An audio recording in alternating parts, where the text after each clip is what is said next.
মন বেয়া লাগি নবনায়ো থাকিব নোৱাৰো যিহেতু প্ৰতি বছৰে বনাই থাকোঁ কিনি অনা পিঠা নাখাওঁ গতিকে এয়া দেখিছেনে এয়া হ'ল চুজি আৰু নাৰিকলৰ দেই আৰু এইবাৰ গুড়ৰ লাড়ু বেলেগ টাইপত বনাইছোঁ এয়া যে দেখিছে এয়া ঘিউ দিয়া দেখি এয়া দেখিছেনে বেলেগ বেলেগ টাইপত বনোৱা হৈছে আৰু এইফালে এয়া নিমকি বনালোঁ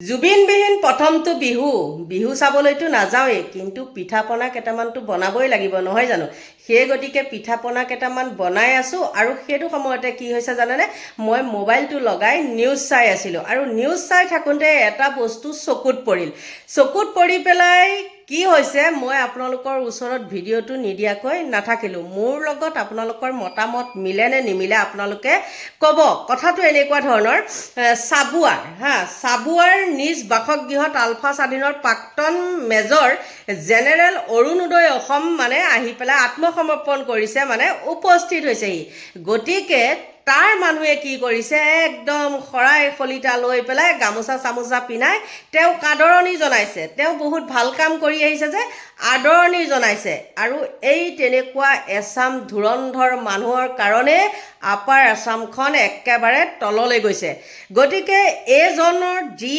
মানুহক তেওঁ যিমানক হত্যা কৰিছিলে আজিতো জানি আচৰিত আগতে আলফালেছ মানে এটা শ্ৰদ্ধাভাৱ আছিলে নহয় জানো কিন্তু এতিয়া আলফা বুলি কোৱাৰ লগে লগে মানে এনেকুৱা খং উঠে আৰু ভাবিছে নেকি যে এইজন যে আত্মসমৰ্পণ কৰি আহিছে আপোনালোকে ভাবিছে নেকি তেওঁ পৰেশ বৰুৱাৰ লগত সম্পূৰ্ণ মেনেজ হয় আৰু হিমন্ত বিশ্ব শৰ্মাৰ লগত মেনেজ হৈ তেওঁ ওলাই আহিছে আৰু হয়তো কালিলৈ পৰহিলৈ তেওঁ চাব আপোনালোকে বিজেপিত জইন কৰিব আৰু কোনোবা এটা সমষ্টিৰ পৰা তেওঁ কি কৰিব প্ৰাৰ্থিত্ব প্ৰদান কৰিব এতিয়াতো নাপায় এতিয়া কিবা এটা বাবদ দি থৈ দিব আৰু যিমান 2 নম্বৰী মানুহখিনি আছে গোটেইখিনি কি কৰেহি বিজেপিতে জইন কৰেহি নহয় জানো কিন্তু আচৰিত লাগিছে কিছুমান কথা জানি পেলাই তেওঁলোকে কৈছে যে বহুত বেয়াকৈ কথা কৈছে তেজাল ডেকা হত্যাকাৰী তই ইমান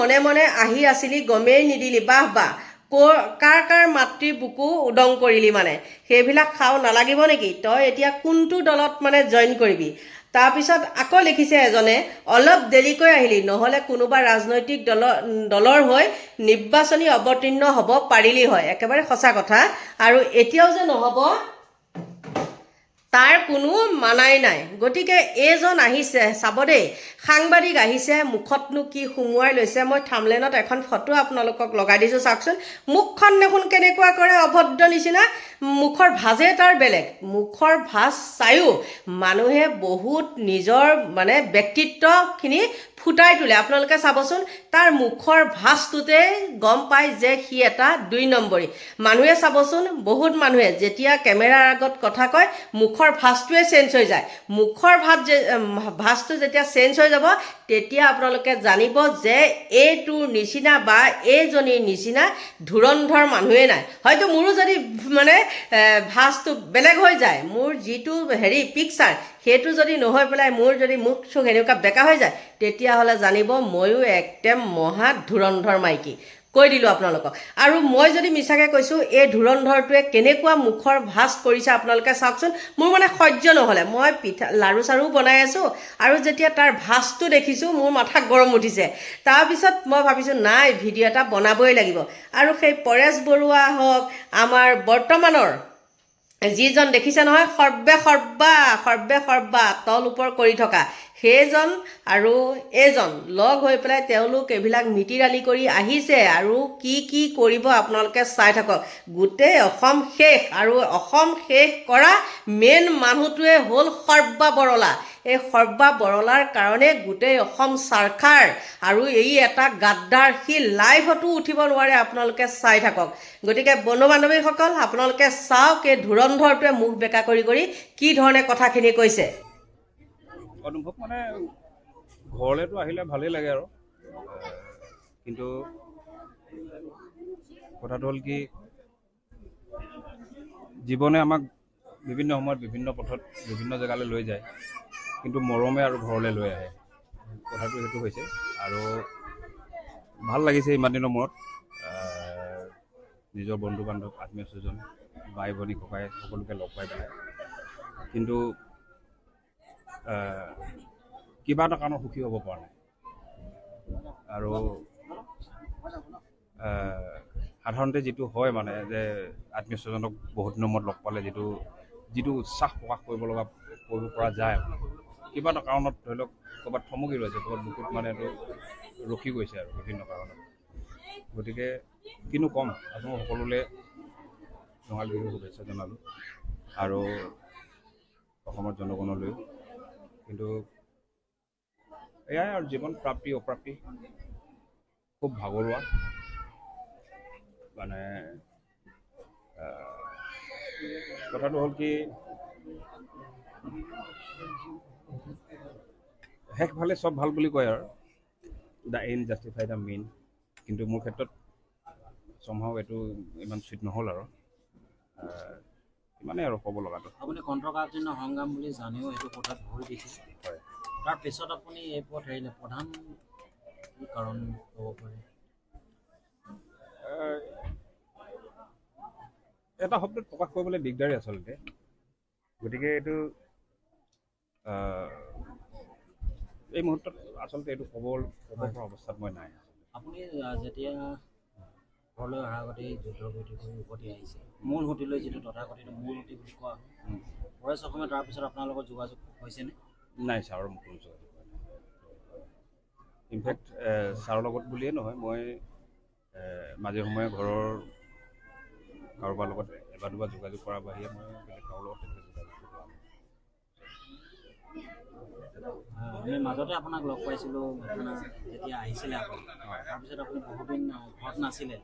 আপুনি মূল সুঁতিলৈ অহাৰ পিছত যদি আপোনাৰ একো টেকনিকেল অসুবিধা নহয়, ক'ত আছিলে কিছু কথা ক'ব নেকি? নাই, সেইটো আৰু টেকনিকেল প্ৰব্লেম আছে, সেইটো আৰু পৰেশ অসমলৈ কিবা আহ্বান থাকিব নেকি? ছাৰৰ মই সুস্বাস্থ্য কামনা কৰিছোঁ, ৰঙালী বিহুৰ শুভেচ্ছা জনাইছোঁ। মানে তেখেত মোৰ কাৰণে এটা ফাদাৰ ফিগাৰ, আৰু তেখেতৰ বিষয়ে আৰু মই কি ক'ম। মই ক'ৰবাত আজি মই ঘৰলৈ আহিও সম্পূৰ্ণ মই মানে আনন্দ অনুভৱ কৰিব নোৱাৰা আৰতো মানে মোৰ কিছুমান দুখ থাকি গৈছে আচলতে। সেইবিলাকে আৰু ছাৰৰ প্ৰতি থকা মোৰ শ্ৰদ্ধাটো সদায় থাকিব। আজিৰ দিনত সশস্ত্ৰ সংগ্ৰামৰ পোষকতা বা আৱশ্যকতা আছে বুলি ভাবেনে আপুনি আজিৰ দিনটোত? নাই, এইটো মোৰ ব্যক্তিগত মতামতৰ ওপৰত আচলতে নিৰ্ভৰ নকৰে, কাৰণ প্ৰ' আৰু কনছ দুয়োটাই থাকিবই। গতিকে কিছু কিছু ক্ষেত্ৰত কোনোবাই আছে বুলি ভাবি পেলাইতো এতিয়াও কৰি আছে, আৰু কোনোবাই ভাবা নাই, আৱশ্যকতা নাই বুলি কৈয়ে মানে ঘূৰি আহিছে। গতিকে এইটো আৰু মানে বিষয়টো তেনেকুৱাই আৰু। আলফা স্বাধীনৰ অন্তিমটো প্ৰশ্ন, আলফা স্বাধীনৰ ভৱিষ্যত কি হ'ব পাৰে বুলি ভাবে? এটা সংগঠনৰ ভৱিষ্যতৰ সম্পৰ্কত মানে কথা ক'ব পৰাকৈ মোৰ যোগ্যতা নাই আচলতে। আলফা স্বাধীন সংগঠনটোৱে হওক বা অন্য যিকোনো সংগঠনেই হওক, জাতীয় সংগঠন, কাৰণ সকলো সংগঠনৰে এটা বেছ এটা আছে, এটা মানে বুৰঞ্জী আছে, ৰক্তাক্ত এক মানে বুৰঞ্জী আছে। গতিকে এইটো এনেকুৱা অৱস্থাত মানে তেখেতলোকৰ ভৱিষ্যতৰ সম্পৰ্কত, যিহেতু মই এতিয়া সেই সংগ্ৰামখনত নাই, গতিকে সেই সংগ্ৰামখনৰ ভৱিষ্যত সম্পৰ্কত মতামত দিবলৈ মই নিজকে যোগ্য বুলি ভাবোঁ। অসমবাসীলৈ কিবা আহ্বান থাকিব নেকি? অসমবাসীলৈ মই নতুন বছৰৰ ৰঙালী বিহুৰ শুভকামনা জনাবহে এই মুহূৰ্তত মোৰ একো আহ্বান নাই। মই মানে সকলোৱে সুস্বাস্থ্য কামনা কৰিছোঁ। ধন্যবাদ। আপোনালোকে নিশ্চয় দেখিলে মই কোৱা কথাটো মিছা নেকি বাৰু, আৰু কথা কোৱাৰ ভাজ এইটো নে বাৰু, আপোনালোকে কওকচোন। গতিকে বন্ধু বান্ধৱীসকল, এইবিলাকৰ পৰা সদায় দূৰত্ব বজাই ৰাখিব, কাৰণ ইহঁতে মানুহক মাৰিবলৈ, একেবাৰে শেষ কৰি দিবলৈ ইহঁতে কুণ্ঠাবোধ নকৰে। ইহঁতৰ নিচিনা ধুৰন্ধৰ মানুহ নাই। গতিকে বন্ধু বান্ধৱীসকল, আপোনালোকৰ পৰা লৈছোঁ বিদায়। Bye bye.